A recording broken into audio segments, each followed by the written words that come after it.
ഇപ്പോൾ ഈ കേന്ദ്രത്തിനെതിരായ പോരാട്ടം എന്നുള്ളത് രണ്ടു കൂട്ടരും ഒരുപോലെ എടുത്തു പറയുകയാണ്. രാജ്യത്തെ വീണ്ടെടുക്കാനുള്ള ഒരു പോരാട്ടം നടത്തിക്കൊണ്ടിരിക്കുകയാണ് രണ്ടു കൂട്ടരും. അതിൽ നിങ്ങളുടെ പ്രസക്തി എന്താണ് എന്ന് കരുതുന്നു?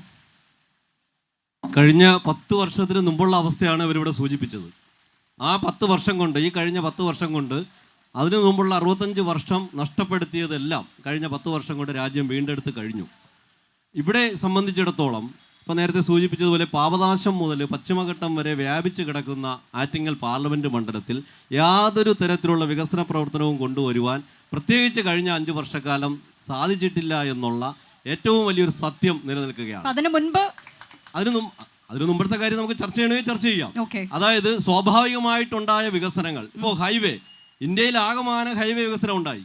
റെയിൽവേ സ്റ്റേഷനുകൾ ഇന്ത്യയിൽ ആകമാനം വികസിച്ചു, അവിടെ സൗകര്യങ്ങൾ വർദ്ധിപ്പിച്ചു.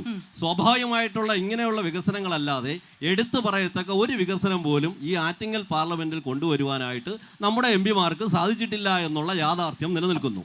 അതിന്റെ കാരണമെന്ന് പറഞ്ഞാൽ നമ്മൾ മനസ്സിലാക്കേണ്ടത്, ഇപ്പോൾ നിൽക്കുന്ന 2 സ്ഥാനാർത്ഥികളും മിടുക്കന്മാരാണ്.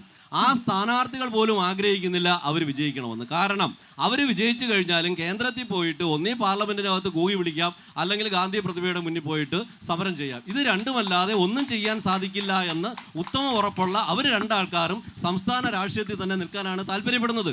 വി മുരളീധരൻ എന്നുള്ള ഒരേ ഒരു സ്ഥാനാർത്ഥി, വി മുരളീധരൻ അല്ല സ്ഥാനാർത്ഥി, നമ്മൾ ഓരോരുത്തരുമാണ് സ്ഥാനാർത്ഥി.